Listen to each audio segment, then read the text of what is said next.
Hi, East Broadway. My name is Thomas Christopher. And I'm Willinzy Jonri. And today we will be discussing the Thanksgiving play. So this play is written by Larissa Fasthorse, and there is so much going on. Let's start with the story. The story of the Thanksgiving play is basically a teacher has to basically make a play about Thanksgiving for, I think it was high schoolers? Public school system. Public school system in general. And basically it's about kind of her and these other three misfits in a way that's kind of like Always Sunny in Philadelphia or any other, I guess, television show. Like sitcom. Yeah. And it's basically about them making the play and the trials they have to go through creating it, and I guess what it means to make a Thanksgiving play.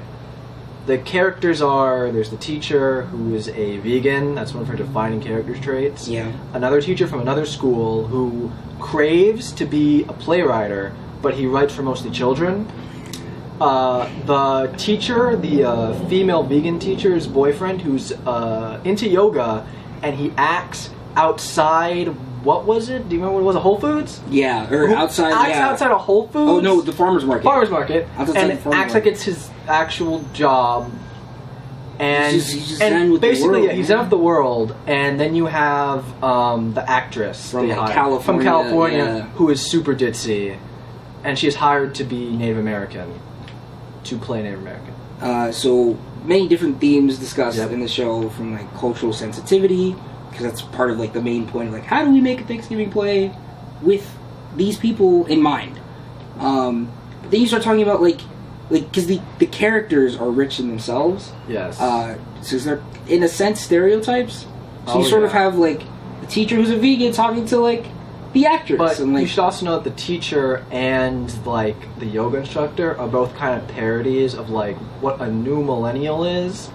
Like, so they have a whole conversation about like red face at one point, and it's like they just kind of talk into a circle. Like they keep talking about like how they're I guess what was it, the white something or other, like was it the part where they're like, oh, your voice is too empowered. Oh yeah, it's too empowered, so right? It's like, no, you need to equal out whose voice is saying what. Yeah. And it's like you're not really sure what they're talking about, which makes the beginning of the play honestly kind of cringy. Like you're honestly sitting there like, what am I watching? Like, but somehow at one point, because the characters are very endearing in that way, very true, you eventually start getting into it, and the dialogue throughout the play is very quirky. So you're having a good time. And it also like steadily reveals the cracks and like all of these stereotype characters. Yeah. Like the playwright teacher.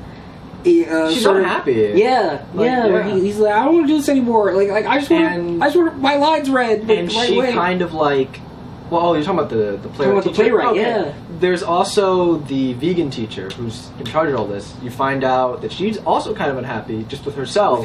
Yeah. And she's looking for advice in the ditzy, stupid actress who literally stares at the ceiling and does nothing. Like she's like, no, this is what I'm good at. But they play that off in an endearing, kind of almost smart way. This is a way you can live and be happy. Yeah, I think the like secret brilliance of the show is how subtle it is with its message, while highlighting sort of the wonkiness, like the wonky craziness of its characters.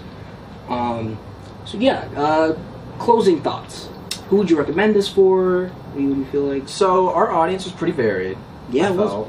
From old, young, all in between, all the races. So honestly, this is a good play, I think, also for parents, because the play has this thing where in between, I guess, every actor, they have like just literally like a video. Yeah, there's like brief of how schools do celebrate Thanksgiving and show it to children with the comment or two, and they're all like really weird. Like they're all like, one of them is like a rap. Yeah, it's like it's like no real rhymes. It's just we're just gonna like fight the power, and it's like, and you're like, what? And then another one, the beginning one, talks like has a point where they just talk about how they murdered the Indians, which is they give them smallpox blankets. They just mention that, and it's very weird. So I recommend it for that, for I guess parents who have kids. I recommend it for, I guess, like people who just want to see like a fun play. It's not a very long play. No. Like it just flies by. Hour 15? Hour 15, yeah. If you want to have a good time, something to laugh about. And especially if you are someone who's kind of thinking about, like, why is it that Thanksgiving is seen the way it is? Yeah. Like, what ways should we question it?